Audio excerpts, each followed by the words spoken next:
Bom dia, bom dia. Então, hoje vamos falar sobre vanguarda russa, sobre czarismo, né? Revolução Russa e vanguardas artísticas. Era 1905. Tripulantes do então navio de guerra, né? Navio tanque de guerra Potemkin, eles estavam submetidos a condições precárias e degradantes de trabalho. Inclusive, algumas dessas refeições diárias que eram dadas para eles vinham com carne estragada e eles não podiam contestar isso, até porque eles eram executados. Diante desse cenário, houve então uma rebelião, né, uma revolta entre esses tripulantes, que por sinal desencadeou outras revoltas de caráter militar, né, contra algumas repressões. Foi nesse mesmo ano também que o Tratado de Portsmouth, que é o cessar-fogo entre a Rússia e o Japão, foi assinado em 1905. A Rússia ela sai aí da Primeira Guerra Mundial extremamente derrotada, com 9 milhões de mortos, um balanço entre 9 milhões de mortos e feridos de guerra, e cidadãos com uma extrema pobreza, alta difração, né? Nesse período também, mais ou menos ali em 1917, no Dia Internacional da Mulher, mulheres operárias vão para ruas de São Petersburgo, que era ainda chamada de Petrogrado, fazer protestos, né, contra melhores salários e melhores condições de trabalho e a alta inflação.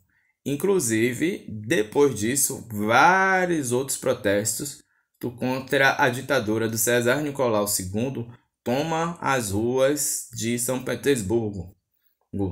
É daí, né, que nasce a Revolução Russa, no qual, né, forças políticas opositoras tomam o poder e executam Nicolau II, o grande Cesar russo.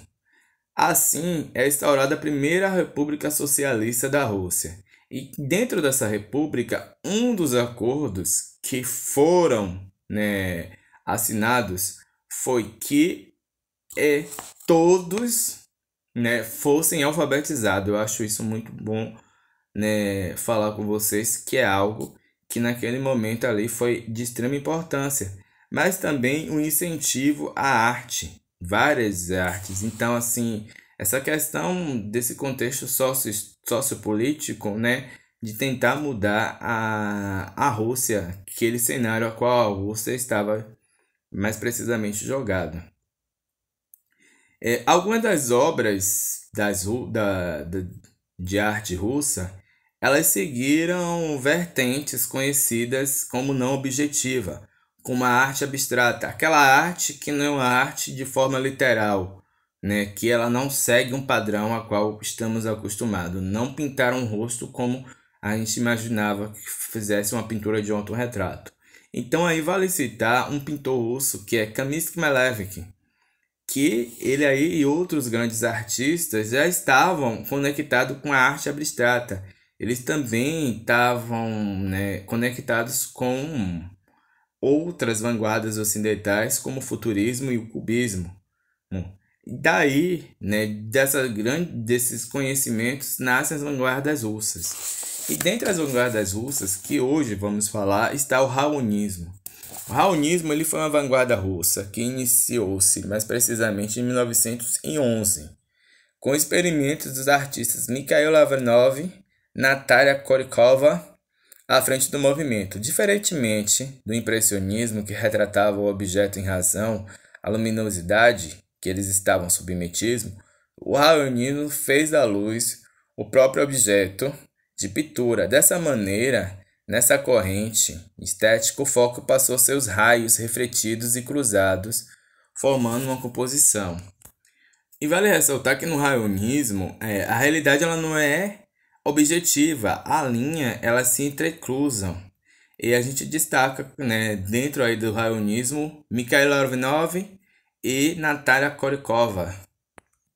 E Natália, além de tudo, ela era figurinista e pintora. Ela é considerada uma das principais artistas das vanguardas russas.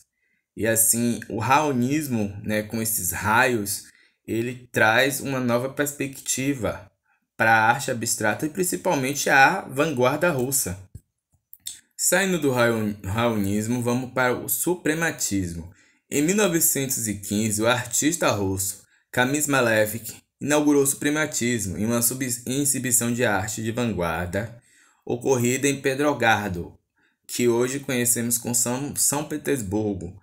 Após uma face cubista influenciada por outros artistas de vanguarda, o Malevich, ele traz essa questão do suprematismo. Mas suprematismo como assim? Ele prega uma supremacia, uma forma pura de arte. Então, o suprematismo, ele tentou, buscou nas obras de arte qualquer referência à realidade e à representação literal. E ele ainda tinha uns traços do cubismo. O suprematismo, ele tinha algo que era bem característico e peculiar dele, que era a pureza das formas, a arte não figurativa e o uso de formas geométricas.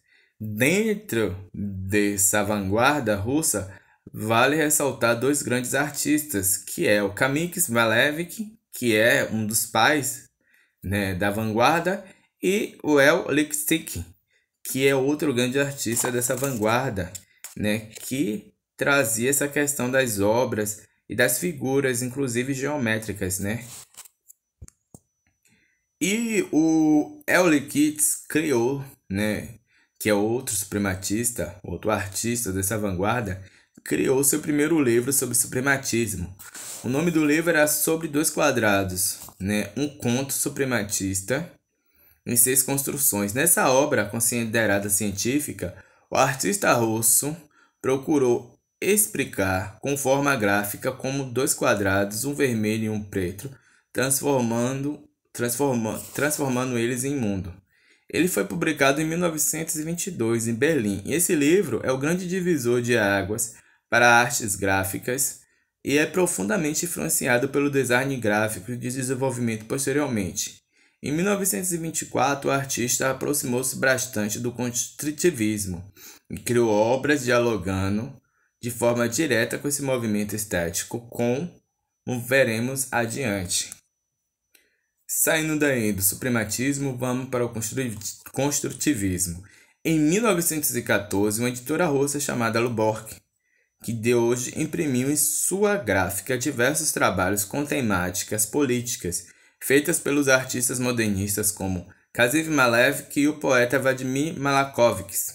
Essa produção causou bastante agitação na sociedade e se refletiu mais tarde no uso de cartazes como um veículo de propaganda política.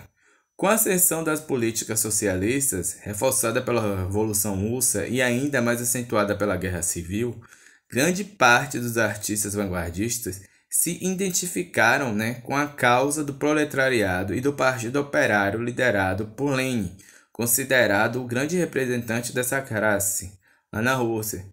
Estimulados pelo governo a produzir e a experimentar novas possibilidades de arte, uma vez que bolchevique, a transformação cultural era o reflexo da transformação social desejada.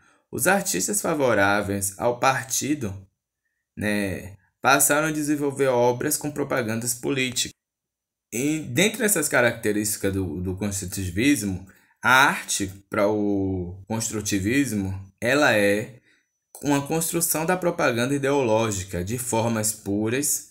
A arte não figurativa tem marcação do cartaz, desenhos, pinturas, gravuras, inclusive colagens, e também fotomontagens que eram muito usadas no construtivismo. Vale ressaltar os artistas como Mikhail Malevich, Vladimir Mayakovsky, Alexandre Rocher e El Lissitzky. Tá bom? Qualquer dúvida sobre a aula de hoje é só perguntar. Tchau, tchau. Forte abraço.